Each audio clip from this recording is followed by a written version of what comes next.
Hey guys, it's day 23. That means we're reading Hebrews chapter 11, verses 23 through 29. So we're in this chapter of faith in Hebrews 11.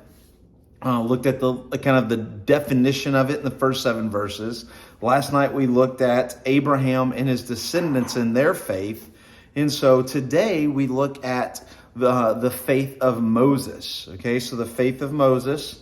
And so we can see in this, once again, just like with Abraham, time and time again, almost every verse starts with the lines, by faith, by faith, by faith. You can see that the writer of Hebrews is driving home the point that these Old Testament saints were saved by their faith, not by their nationality, not by their race, not by their works, not by the Old Testament, but by their faith.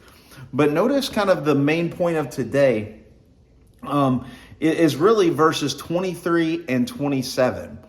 Yesterday we looked at a couple things that faith does, but really there's another one that we see here in this verse. Notice in verse 23, it's really talking about Moses' parents, and it says, by faith Moses, when he was born, was hidden for 3 months by his parents, because they saw that the child was beautiful and they were not afraid of the king's edict.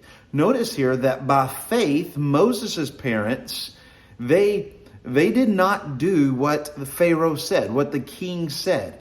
And it says they weren't afraid. This was, of course, a huge edict. They would have instantly could have been killed, dismembered. Their baby could have been just kind of killed right there in spot. But for some reason, they did not fear Pharaoh.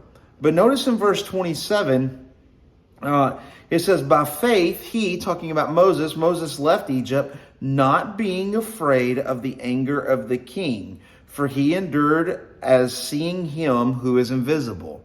So we see Moses' parents was not afraid of the Pharaoh, and Moses was not afraid of Pharaoh. And really kind of the main takeaway of this section is that faith empowers us to put away fear. If we have faith, it empowers us to not put away fear. Now, that doesn't mean that we don't fear things. It doesn't mean, honestly, that they did not fear Pharaoh. They feared Pharaoh, but that wasn't their ultimate fear. What was happening was their belief in something bigger was causing a radical obedience, what we were talking about last night. So they had a belief in a bigger God, and they feared that bigger God so much more than Pharaoh that they did what they thought God wanted them to do, even if it meant Pharaoh was going to be able to hurt them or to do something, or there would be consequences there. So it's not that they didn't fear. It doesn't mean if we have faith, we don't fear anything. We do. It's that, but our focus, our fear is of a God, is a greater God that is above us. And not that we fear that he's out to hurt us, but that we fear his holiness and his reverence and his justice. And because of that, we might do things that God wants us to do, even though there's a consequence on this earth. For example, you might share your testimony with somebody at work because that's what God wanted you to do. And at that moment, you felt God moving, you felt the Spirit moving, and you did that, even though you know that in doing that, it could cause people to talk about you at work. It could cause some awkward silence between you and a coworker or you and a friend. But because you feared something that was higher, you feared God and what he wanted you to do, you overlooked the fear that was here on this earth. And so faith empowers us to put away fear.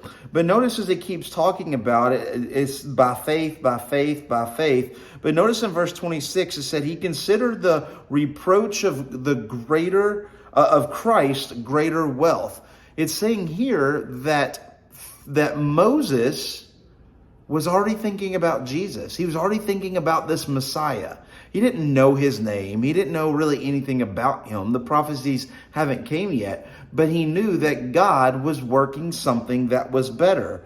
And notice, and it continues on, that he was looking to Christ as a greater wealth than the treasures of Egypt, and he was looking to the reward. He was looking to the reward in verse 27 of seeing him who is invisible. So this whole time we see Moses was looking to a God. He had a radical belief that pressed on and made radical obedience, which therefore pushed out his fear. And as we look at this today, one fear drove out another. So if you're dealing with something in your life, you have something that's going on, a question, something that's fearful about you that's going on, the question is, what are you fearing? Are you fearing earthly fear, or are you fearing heavenly fear? What's more important, what God wants you to do or what the world wants you to do? That's what true faith is. Hope you guys got this. I can't wait to see you in church this morning as we continue on in our study of 1 Peter. We're actually talking about this very exact thing this morning in church. God bless. We'll see you in the morning.